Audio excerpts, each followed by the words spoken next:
Hello and welcome to the True North Show, a show where we dive into the pivotal moments that ignite our guests' passion, uncover the stories behind their purpose, and reveal the real-life strategies they use to stay balanced and prioritize mental well-being. Get ready for inspiring conversations that light the way to living with intention and resilience while following your true north.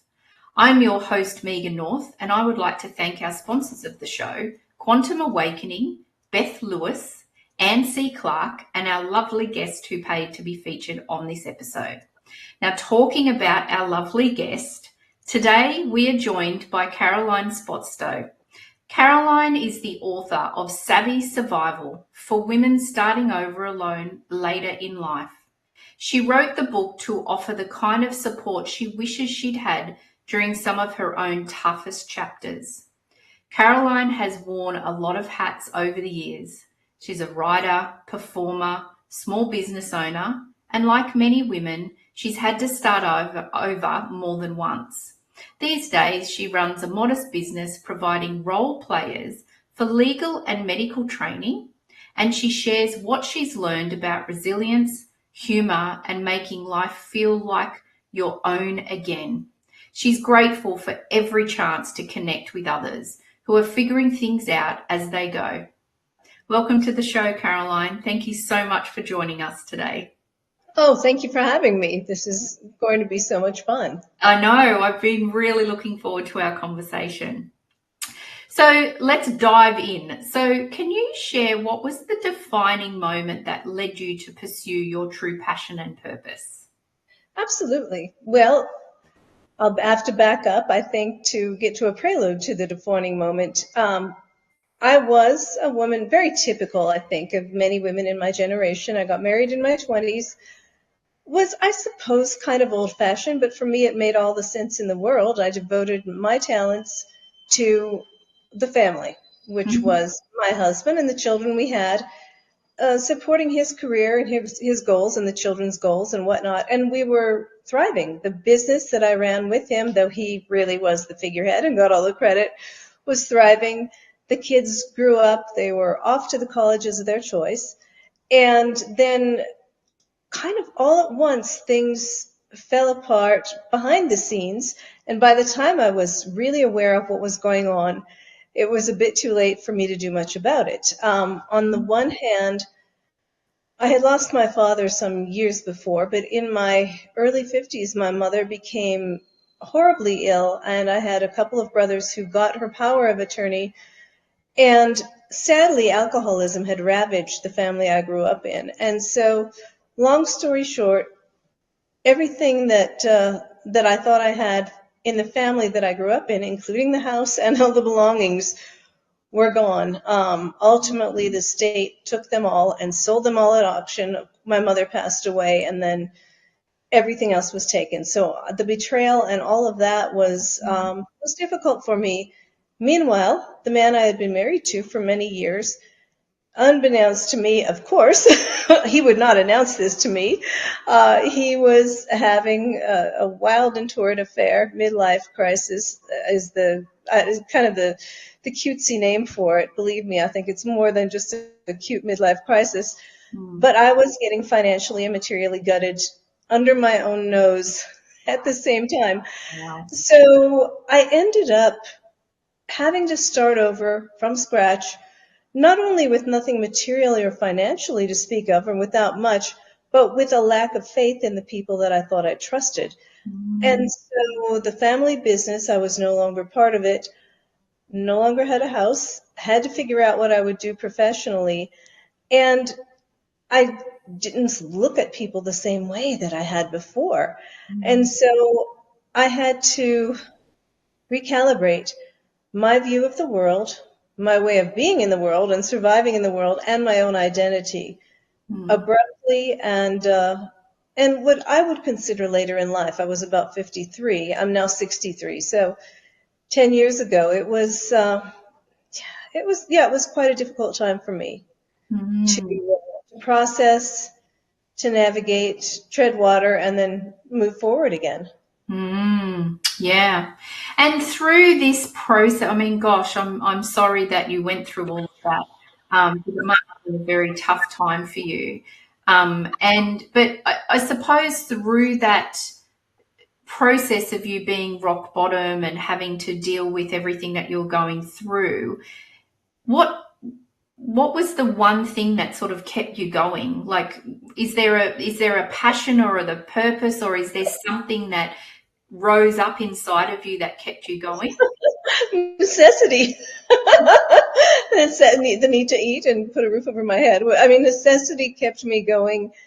It really did. And that was true for a long time. I took a lot of odd side jobs, piecemealed my income together, and all of that. So at the beginning, if you've studied any psychology, and I think most of us have, we've read about Maslow's hierarchy of needs, where we start at shelter at the bottom of that triangle, and at the top is self-actualization. Well, I had been at self-actualization, and I was suddenly knocked all the way back down to shelter. So I had to lace up my boots and climb back up that steep ascent little by little. What kept me going at first was necessity, but it was also uh, just faith. And I will tell you the truth, I was angry at people. And I think if you treat anger the right way, at the beginning of a betrayal or a terrible tragedy, anger can sustain you for a while. I'm not saying we don't want to plot revenge, we don't want to become a maniac, but the energy from that anger, it's better than a depression that keeps you in bed day after day after day. At least I had that anger, and it was kind of a fire inside me to sustain me. Now we're talking about the first months. Beyond that, little by little, pieces of the dreams that I had kind of deferred and set aside started crossing my mind, crossing my path, and I began to see some possibilities. And so, it was a matter of time. It was a matter of being open to new ideas. And it also, I have to say, is a matter of acceptance. We have to accept when things happen, when there is loss. At a certain point, we have to say, okay, this happened, and now what? So it was that now what moment, I guess. Yeah, yeah. And those things that you're talking about that, you started the things that had been with you, but I guess had been put aside. Were you surprised when they started to bubble up again? Like, were there moments where you thought, oh, actually, I remember that was my passion? Or, oh, I felt like I had a different purpose when I was younger. Oh, absolutely. I think I was maybe a bit of a throwback, but I don't think I'm unusual for a lot of women in my generation, perhaps brought up the way I was. I thought the most important thing, and really the most important thing to aspire to, was to be a great mother, great wife, etc. And so the things that I pursued or took an interest in beforehand, I really did just pack them up into a little box in my mind and heart, put them to the top of that closet, wherever it is figuratively, and push it toward the back.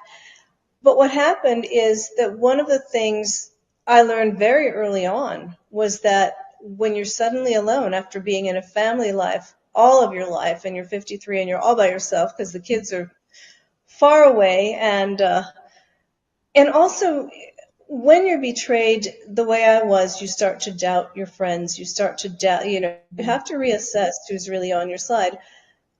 I could not be comfortable and relaxed at home alone at night. And I say at home, I had no real home in my rental place at night.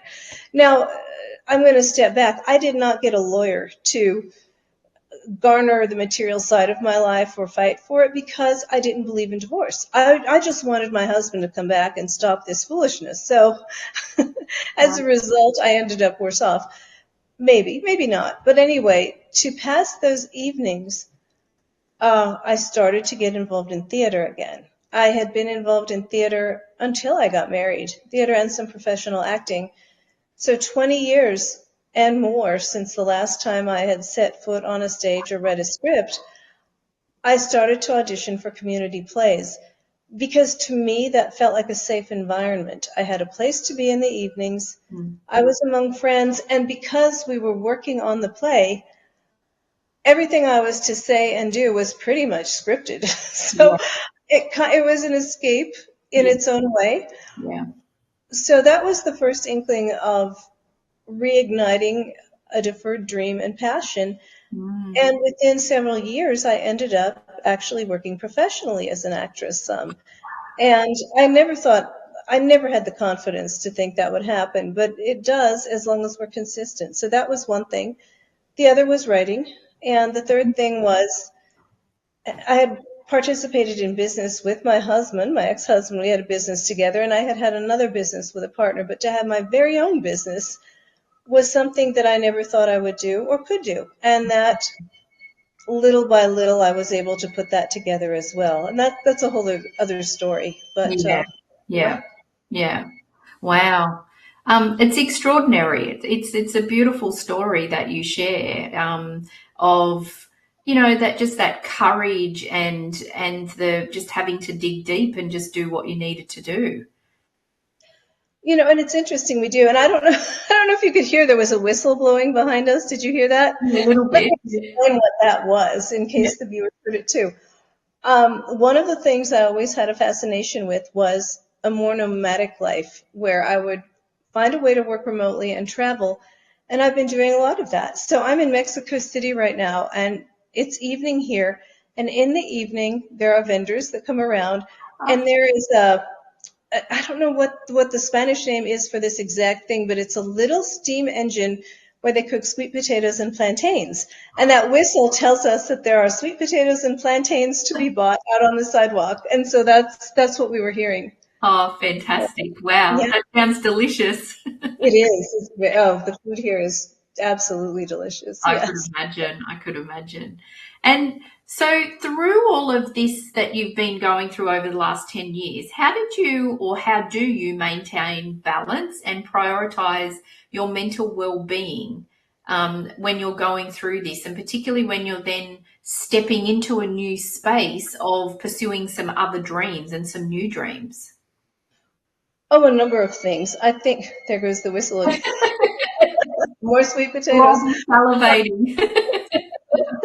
Well, one of the things is that what I've learned and what I hope if people watching gain one thing from watching this, remember whatever happens to you, it's not what happens, it's who is around you when it happens. What this really did was it separated the fake friends from the real friends because when we go through struggles, some people will indulge in a lot of schadenfreude and they will almost, I don't know why, it's just human nature. But my true friends and my new friends became dear friends, which they are, and that gave me a sense of belonging and confidence. I have a faith in I'm not a religious person in a traditional sense, though I do respect traditional religion, but I have a strong faith in my creator. And I always had this feeling that someone is watching out for me. And so part of it was that.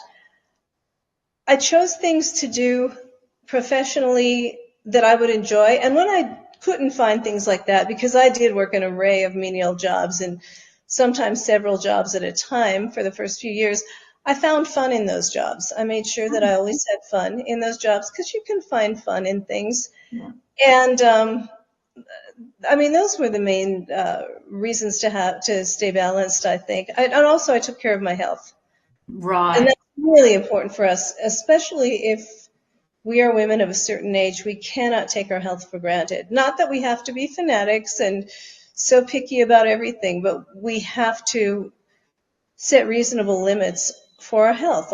We have to get enough sleep. We have to eat reasonably well. We have to get some activity and movement. And if we have bad habits to excess, and I say bad, destructive habits to excess, if we drink, if we smoke, we have to really take a hard look at those things because at this stage in the game, we cannot afford to take our health for granted. Yeah. And when you feel healthy and energetic, you're really able to take on quite a lot, I think. Absolutely. I agree with that. Yeah. And so is that like are you a meditator, or do you journal, or do you do anything like that? Anything mindfully? Like if you go for a walk, do you, oh, is there anything like that that you do? You know what I like? I like two things. I'm not good at either of them, but I find them incredibly centering and relaxing. I love to play chess. I play chess online every day, several games. I'm getting better, Yeah. but I mean, there's such a continuum in chess.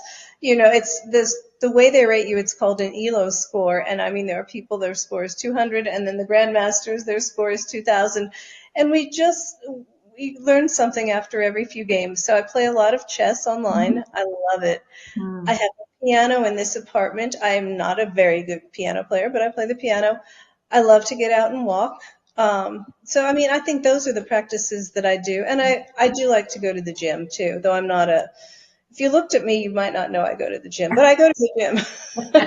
So, Hey, healthy is an outfit that looks different on everybody. So, I would agree. mm, Yeah. mm. And I think the thing is, I really love that when I've asked you that there's really different things that you do from a mindfulness point of view. And it's one of the things that I think is really important. I'm really glad that you shared that because I think sometimes we get into that overthinking mode of how am I going to be mindful? Well, on social media, they're telling me I need to meditate and I need to journal and I need to do this. But if that doesn't work for you, then I love that you've found other ways that work for you. Yeah, I can't do those things. I can't. And it's just, if I a game or two of chess, it's akin to meditation. I Yeah. am completely focused on that game. And if you don't play chess, I would recommend it. There's a website, chess.com. It's free. You can play games on there and get better and better. It's a fantastic game for mindfulness, I think. Yeah. Um, I'm moving to New York again on July 1st, and then I've enrolled in an art academy. So on Saturdays, I'll be in art school, which is something I've put my daughters through art school. Now it's my turn. So I will be drawing and painting on Saturdays, and I'm sure that will be a good mindfulness Yeah. exercise as well. Yeah, absolutely. And yeah, that's really good. I love that because it is different for all of us. What works for you is doesn't necessarily mean works for someone else. And I love that you found what works for you. So yeah, thank you for sharing that. Sure. I don't know how people are about meditating. I need a little bit of activity myself. If I have to just sit completely still, I don't know, I don't find it pleasant. So I think that's why. I think the drawing will be great for me, piano, chess. It's just that little bit of hand and eye. But again, all of those things, I think the idea is to get us out of that monkey mind, that repetitive spin cycle of worry. Oh, and I've got a tip. If you are a worrier and you're watching this, let me give you a good tip. I Yeah. like that. So I have something I call Worry Wednesday. If I find myself worrying about something, I do have an envelope and I have little slips of paper. And I write my worries down, each on a slip of paper, if I'm getting into that spin cycle of worry, and I just put them in the envelope with the stipulation that I cannot open that envelope till the following Wednesday. Because if you use my Worry Wednesday method, I promise by the time the next Wednesday roll around, and you open that envelope, half of those worries will have taken care of themselves. Some of them you might not even remember that you were worried about, but by putting them in on slips of paper and putting them away, you don't feel irresponsible. You have put them somewhere. They're in there for safekeeping. They'll be there when you come back, but it releases them from your conscious mind. And I think that's good for us. I think that that's amazing. I love that. I think that's a great tip because you've written it down so it's out of your head, it's somewhere Right. else, and then you've parked it so that then you go, okay, well, good. I don't need to think about that for the next Wednesday. So you almost just mentally switch off from it because you're like, okay, I've left it over there. I'll come back to it. And then what you learn, once you've done that a few times, you learn that you worry. I don't say you, we as people tend to worry about a lot of things that will take care of themselves Yeah. if we just put them in God's capable hands and leave them there. Yeah. We don't need to control everything, but we don't like to relinquish control of everything. So if we just say, okay, I'll deal with it Wednesday, a week from Wednesday, Yeah. Yeah. It teaches us something, I I think, about love that. I think that's fantastic. Thank you. I'm gonna do that. I love it's it. free. It's worth a try. It'll Yeah, work. definitely. Yeah. All right. Well, look, there's lots of other things that I want to explore, but what we might do is just take a moment just to hear from our sponsors. So we'll be back in about 2 minutes. So thank you, and we'll be back soon. Thanks, Caroline. Sure.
Welcome back, everybody. I'm here with Caroline, and we have been talking about Worry Wednesdays, which has been fantastic. It's a great tip, so thank you so much.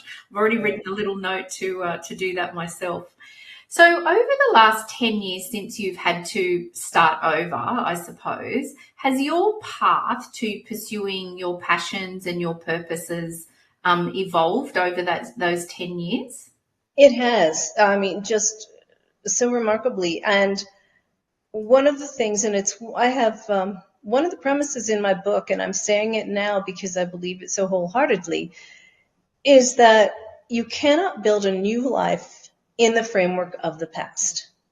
And I didn't understand that when I was freshly out of that marriage that first year, I didn't understand that I needed a new framework for a new life. And so I went out. I wasn't destitute to the point where I had no money at all. I had very little, but I rented a house. Mm-hmm. I cooked meals. I decorated the house for the holidays. You would think I had a whole family there. It was just me. And it was the most expensive, wasteful, depressing thing I could have possibly done with myself. But it was the only way I could envision life. And it wasn't until I learned the hard, expensive way, and depressing way, that if I wanted a new life, I needed to just bust down that framework completely, and then we'll build another one. So I sold most everything. I met at a coffee shop one morning this other divorced woman my age. Her name is Sylvia. We became fast friends. In fact, it's a funny story how we met. I was in line to order my cup of coffee, and I heard someone say, "Caroline, Caroline." And I turned around and looked, and there was a lady my age with a little girl and another little boy. And I said, "Are you talking to me?" And it turned out that no, it was her granddaughter talking to her American Girl doll, whose name was also Caroline. But that sparked a conversation, so we ate breakfast together in the coffee shop. And Sylvia and I became good friends. And then I learned was going through a divorce, around the same time that I had. And so we ended up renting a 2-bedroom condo together that second year that I was out of my marriage, and it was a riot. It was like, we're very different. It was like the old show, The Odd Couple. Well, I won't say who was Felix and who was Oscar, but one was Felix and one of us was Oscar. But we had a blast, and we met each other's friends. We had parties, and it was just such a great, it was like, I don't know, Laverne and Shirley meets the Golden Girls or something. I don't know what it was, but it was a fun year. And then she eventually remarried, and I bought a really dilapidated condo that I restored and started my business. And then, one thing led to another. But the main takeaway for anyone who's starting over, if you want a new life, I think it's best, or you'll get better results if you don't try to start the new life in the past framework, because all that you'll have is an imitation of the old life that's pale, lackluster, doesn't fit the way it used to. But if you start a new life with no expectations in a brand new framework, you learn that you can have more freedom and just kind of become more adaptable. And That's superpower. Sorry. yeah, that's good. Yeah, absolutely. When you're talking about the old framework, is that sort of is that a reference to like the old way that you used to think and the old structure of where you were in your past life? Oh, absolutely, because I had really dreamed of and attained that Frank Capra movie, Hallmark movie ideal of the really lovely suburban house Yeah. with the nice furniture and the nice china and the handsome husband, Mm. and the cute children and the picket fence and the dogs and this, that, and the other. And I did like that life. I did, and I would still be there had Yeah. had circumstances been different. Yeah. However, when the betrayal comes in, the financial reversal to the extreme comes in, the kids are grown up, to try and put myself in a smaller version of that picket fence Hallmark house and Mm. try to live the same way, or heaven forbid, run out and find the next husband. Yeah. The whole thing would have been a disaster. And so I had to just say, okay, that I enjoyed those chapters of my life, but guess what? What I do next can't be the same. So let's not try to make it the same whatsoever. Let's make Yeah. it different. Yeah. And so, in the intro, I did discuss that you're the author of a book, Savvy Survival. So, can you share a little bit about that and how that book came about and why you've written that book? Of course. Of course. Writing was another thing that I really got interested in and had some success with, modest success, but some success with after my marriage ended. I won some literary contests and this and that. But when I was in my lowest moments, feeling quite alone and bewildered, I tend to love books. I tend to be a reader. I looked high and low for the book that would help me Mm. navigate and rediscover myself and forge a new path. I couldn't find such a book. I found these celebrity divorce memoirs where they they were left with millions of dollars, and Mm. I found these aggressive divorce manuals written by lawyers that would tell you about how to wring out the last dollar and keep the house. Well, that wasn't, that's not me. I found books about your growing children. My children were grown and gone. I couldn't find any books that I thought made any sense for me. And I did find some books too that were so determined to make any woman in my situation view herself as a victim. And I don't think there's anything great about doing that. There may be some veracity to it, but it certainly won't come to any constructive end. Yeah. So I put that all aside. But then 5 years into rebuilding my life, I was in an airport heading to New York City to visit. At that time, both my daughters lived in New York City. Now one has moved to LA. But I was in an airport ready to get on the plane and waiting. And as I sometimes do, I think many of us do, when we're waiting for an airplane in those chairs, we scroll our phone. So I was scrolling the Facebook feed, and a meme came up that said, if there is a book you want to read, but it hasn't been written, then you must write it. And that was a quote by Toni Morrison. And that meme just it smacked me right between the eyes. And then minutes later, by magic, I was bumped up to first class, which was coincidental, but in my mind, it felt like an omen. So when we got to cruising altitude, I ordered a cup of coffee. took out my laptop, and I started writing. And because life is busy, because writing a book is, it can be a lot of work. Um, it had a lot of stops and starts. And so it really was a 5-year process from beginning to end until I got it all written, got it edited, and it was the book I wanted it to be. So 5 years later, the book came out. It came out last November. Right. And so savvy survival. So is that then, are we talking savvy as from a financial point of view, or just meaning the way that you think and that you approach things? It's an approach. There is some information about, of course, about finances, though I'm not a financial expert, but one of the first things, if we're going to mention money, one of the first things that I do advise any woman starting over on her own, or I suppose any man too, is get it through your head that you are now a one income entity or maybe a low income entity. You are not going to have the same lifestyle.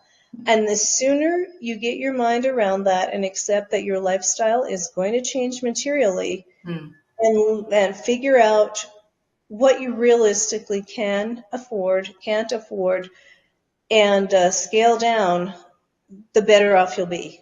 Yeah. And I know women. I know one right now. I won't say who she is, but she's gone through a recent divorce. She's over her head in some of her expenses because she does not want to give up the lifestyle that really took 2 incomes. And we have to be real at a certain point. The sooner we're real, and once we get over that materialism, the fun starts. I think the fun starts. Yeah. Yeah. I imagine then it's less pressure. I mean, look, I know myself, I got divorced after 18 years of marriage, and probably didn't make very good financial decisions at the time either. And I get it. Like you kind of just have to go, okay, well, this is where I was, but this is where I am now. And it's almost just forgive. There was a part of me from a forgiveness point of view. I just had to forgive myself for where I was and what happened. Forgiveness everywhere. Took a long time for other people to be forgiven by me, but I think it's just you just then step into that. Okay. Oh, it's almost like a breath of fresh air, isn't it? It's like, okay, this is where I am. I'm going to release everything else. Now what's next? That's just it. And then we think about the ways, I think of the ways, how am I rich still? I'm not rich in money. I'm rich in friends. Yeah. I'm rich in curiosity. I am rich in new experiences. We can make ourselves rich in taste. I mean, good taste doesn't cost any more than bad taste. Good taste is in the editing. So you can get that $3 thrift shop scarf and make it look like $1,000,000. It's a matter of cultivating our taste. So we can be rich in memories, good memories. We have to maybe carefully edit those memories so that we only remember the best times, but that's all right. Yeah. So, I mean, I think we enrich ourselves, and that's the way I see it now. We live in a culture that I think is a consumer culture. I understand the economy has to perpetuate that way, but we don't need to buy into all that consumerism, and we don't need to measure ourselves by the car we drive or the designer labels we wear or whatever. Yeah. It's quite unnecessary. Yeah, yeah. But, I mean, as you know, everybody's on their own journey and they get to certain points at the time that's right for them. So, Of course, yeah. yeah. So if you could say only one thing to other women who are starting over in midlife, what would that be? Be adventurous. Be adventurous. Don't be reckless. I'm not saying to be reckless, but be adventurous, because a lot of things we're afraid to do, no harm will come to us, even if we fall on our face. If you want to go out and sing, go to karaoke night and go sing. Even if you sing well or don't sing well, nothing really that bad is going to happen. You want to try a job in sales? That's a pretty easy area to get hired in. They'll try you out in sales jobs because sooner or later they're going to see if you're producing or not. Give it a try. You want to be in theater, you want to train for a marathon, whatever you want to do, just go out and do it. Be bold and daring, because we get in the habit of being afraid of things, and you have to stop and say, oh, what's the worst that could happen? And just try. Yeah. And do you think that hesitation, particularly for women who are starting over in midlife, do you think that's got to do with confidence? Do you think it's got to do with not having enough confidence to sort of just give something a go? Of course, I think it does. There was a wonderful book, and I can't think of the author's names right now. It's called The Confidence Code. Oh, yes. And it talks about, many viewers may have already read it. I wish I had written it. It's brilliant. They studied girls, and they learned that up until about age 10, girls and boys have the same level of confidence. And for whatever reasons, and I think it's socialization, by puberty, the girls are significantly less confident than the boys, and they tend to stay that way. And I think it's a combination of our society, of our gender roles that we get used to. Could be the man that we're married to, could be our upbringing, could be the church that we go to. But for a lot of reasons, I think we are kind of conditioned to stay in our lane. And also, our lives change more than men's lives. And we're incredible, I think, we women, at rising up to whatever duties are demanded of us. Yeah. You know, whether it's having babies and raising them, whatever it is, we rise up to those duties, taking care of our aging parents. But in doing all of that, I think we fail to give ourselves enough credit and fail to see the connection between those capabilities that we have of doing for others and how that would translate into the same capabilities to doing whatever we set our mind to. Yeah, absolutely. Can you think of a moment, like over the last 10 years for you in particular, since you've been rebuilding, that you've had an aha moment around confidence? Like, is there a moment that you've done something that you think, oh, wow, that was really good? Oh, absolutely. I Yeah. mean, one that I want to share, not to praise myself, but to inspire other people, because sometimes we will exclude ourselves before we include ourselves. And here's an example. I had gone to New York. I was going to stay for a month. I got a cheap rental for a month. Actually, this was about 4 years ago.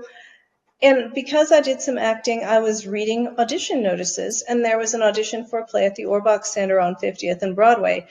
I had always watched things on TV that showed the room with the New York audition, and I thought, oh, wouldn't it be neat to just be in that room? And I was reading the casting notice, and it was a courtroom drama, and both of the expert witnesses that they were casting were males. And I don't know where I got the idea, but I thought, what do I have to lose? So I found a way to get a hold of the people producing the play, and I said, my name is Caroline Sposto. I'm an actress. I'm here in New York. I made myself sound like that was normal for me. It wasn't, but we have to say it, I portrayed it that way. And I noticed in your casting that both of the expert witnesses happen to be men. Have you ever considered that it might be more contemporary to put a woman in one of those roles? And they said, no, we hadn't thought about that, but come on down and read. And so I showed up, and my first week in New York, at age, what was I, 55, 56, Wow. went in, read for the role, and was cast. And so I had a stage contract in New York at the Orbach on 50th and Broadway for 6 months. Why? Because I just had I don't even, if you want to call it nerve, I had the initiative and a little bit of fearlessness. If I would have called them and they would have said, no, go away, lady, and hung up, I would have left it at that. We don't force ourselves on people. But that I thought, what's the worst that could happen if I just call and make a suggestion? So I would encourage anyone, if they're in a situation where you think the door has closed, don't walk away so quickly. Yeah. You can say the words, what if? In my case, I said, what if you had a woman in that role? It was just what if. It wasn't pushy. Or you can ask, hey, have you ever thought about, or have you ever made an exception? If we don't ask for things, we won't get them. Yeah. And getting to do that did change my life. It certainly changed that year of my life. And so that was an important moment for me. And I learned an important lesson from and that was a nice lesson. It's nice to learn a lesson from success, and since I learned a lot of them from falling on my face too. But that was a fun lesson to learn that, Yeah, absolutely. go ask for things. Why Yeah. not? Yeah. And just even just asking the question or just querying, it's that curiosity, isn't it? That it just no maybe a lot of other women had read it and thought, oh, they're two males, oh well, and put it away. Whereas for you, you had that curiosity and that confidence to just ask the question. Yes, and I was the only woman there for that role at the audition, but I believe to this day that actually having a female in that role instead of two men was better for the play. I Hmm. think it was more relatable to the audience and more contemporary. So I don't think it was a selfish suggestion. I think it was good for the whole project, if that Yeah. makes sense too. Yeah. And so, with all of the different things that you do, so with your acting and your book writing, do you think that is one more of a true passion and purpose than the other, or do they work together? How does that work? No, in fact, even here in Mexico, I've auditioned for some commercials and things. Actually, I don't know how they found me, but they called me to do that. I got one call back, didn't get cast.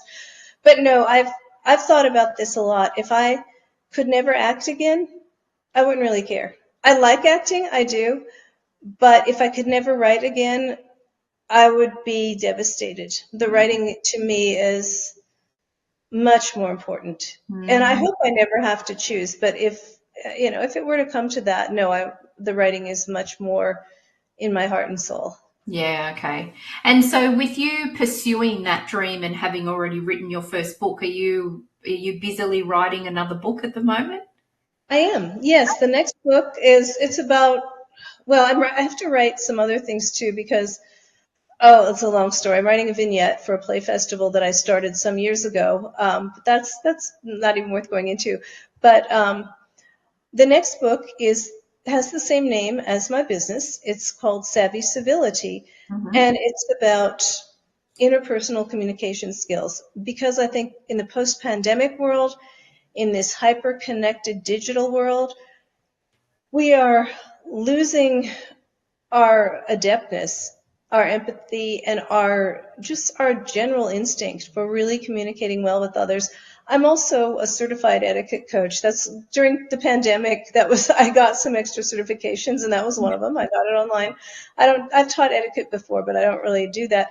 And this is kind of an anti-etiquette book, as my etiquette teaching was kind of an anti-etiquette thing. I don't believe in party manners and white gloves. I believe that in standing on formality, you know the rules. I don't believe in breaking the rules in a bad way, but the most important thing is the other person. Mm, And I have met people who are so fixated on etiquette that they're almost scrutinizing other people, hoping they'll make a mistake. And that's not what it's for. I yeah. think it's good to have some convention to stand on. That way we know how we're supposed to interact in certain situations. But this book is more about making people feel comfortable, making people feel supported, trusted, really listening to people, sometimes listening to what they're not telling you, Mm. and handling people and handling yourself well. So the book it's kind of part philosophical in the world, according to me, related a lot to my business that I run. My business is also Savvy Civility, where I send actors out to teach medical students bedside manner. Mm. And I've got schools throughout the country and pools of actors near these schools. And so and I worked as an actor, a medical actor myself for 5 years as one of my many side gigs. And so I learned a lot in that. So part of the book is about that. The other part are to have some do's and don'ts for us too, but in a humorous way. It's kind of an alphabet A to Z Yeah. section. So, and it's designed to be a light read. It's not designed to be I'm not Emily Post. It's not or Amy Vanderbilt. It's not going to be that. Yeah, yeah, I love that. I love that. And it's interesting when you were talking about, the COVID pandemic and how we seem to have lost that real connection. I think one of the things that I've learned, particularly, hosting this show, And the other show that I used to host was my curiosity. Like I start to prompt and ask different questions now of people because I'm really curious about them. And I find my conversations with people are so different because I'm practicing curiosity a lot. You could write a book about that, Oh, about how yeah, to be an engaging conversationalist yeah, by yeah. way of curiosity. Yeah. I just think that when you're curious, I don't know, I want to learn more and more about people and who they are and why they do what they do. And I just find that that curiosity helps with my connection with people. I agree with you because I'm talking to you and I have been, but I also know, and I think you do too, instinctively, that curiosity in itself has its own boundaries for the sake of savvy civility. There Mm. are things we don't ask. There are Hmm. things we don't articulate. There are things that because there's this thin line between curiosity and nosiness, and if we develop the right sensibility, we don't ask. We can ask this, but we don't ask that, or we can ask this question, but we can sense if the person is not wanting to elaborate further. We don't probe that question further. Mm. We don't force our curiosity on others. Yeah, yeah. I suppose your intuition kicks in a little bit, doesn't it? And as you said, it's not just words; it's also physical. Sometimes you might ask a question and you see the body language of how someone's reacting to that, and you think, "Oh, okay, maybe I'm not going to probe that because they're looking a little bit uncomfortable." I think so. And I think too, some people, I think if we question, and all people are vulnerable in some areas, and if there's an obvious vulnerability or just an obvious thing that we know people probably get reminded about a lot. I'm sorry, I think tall people don't need to be told how tall they are. Yeah. They get told that enough. So we don't get into those things. There's certain things we just don't go into with people because they will really appreciate if they don't Yeah. have to hear that from us. Yeah, that's a really good example, actually. And so, in what ways do you believe that your personal story, and including your book, can inspire or impact others? I think if my book I think a lot of people can find my book worthwhile. I've had some men buy it and read it and say, "Well, I don't know why this is for women. I like it too." And I thought, well, because I talked about a lot of things that I thought were more for women. Yeah. Um, I think the book can inspire women to believe in themselves. I know it can, and how to do a lot of self-reflection. Our society is so they spew out this mantra, reinvent yourself, reinvent yourself, reinvent yourself. And I say, no, well, I'm sorry, we're not obsolete software. We're not a computer, we're not a broken down car. No, we have so much within us, especially by the time we're in midlife. We do not need to reinvent a thing. We've got a lot to offer, but I think what we do need to do is rediscover ourselves. So Mm, I believe we need to look inward and find the areas of magic within ourselves that have kind of gone dormant. For me, yeah. it was acting. For me, it was creative writing. Those areas had gone dormant. And also that feeling of independence, that ability to go travel and do things by myself, that had gone dormant too. Yeah. So I'm all about rediscovering ourselves.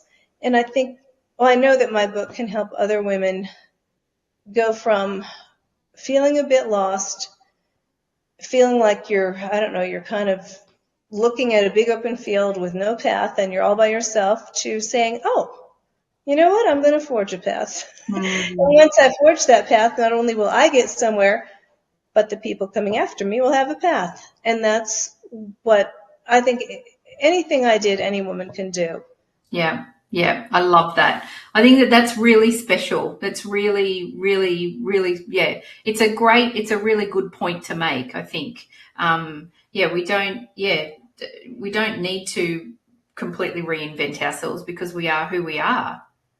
We are, and I think too, so much of that, there's too much emphasis. I think we should try to look nice. I agree with it, but there is so much evidence or so much emphasis on this external makeover business Yeah. too.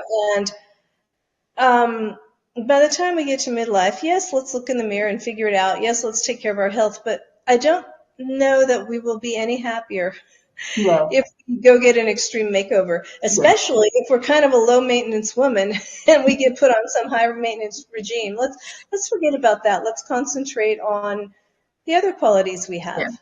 And the You know, inner within us as well. Absolutely. Yeah. exactly. Yeah. Yeah.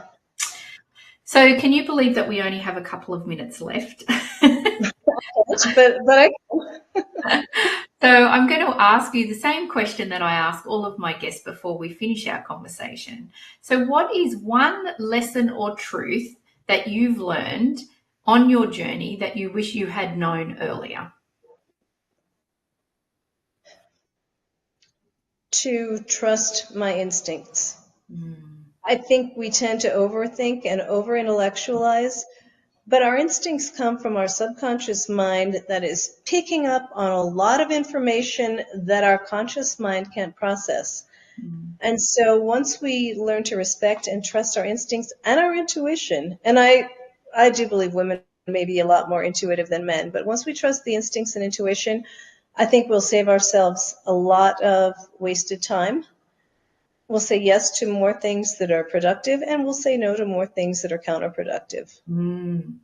Yeah, I love that. I love that. I think that those that saying no to things that don't work for us, I think particularly as we get older, I know that I'm a lot more savvy when it comes to saying no these days, where I wish that when I was younger I was a bit more savvy with my no's.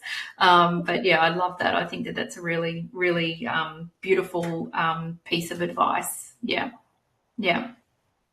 I think as we get older, yeah, we're less worried about being so delicate about the Yeah. no. Will you Exactly. do this? No, I won't. Will you volunteer for that? No, I won't. Yeah, No exactly. explanation needed necessarily. Exactly.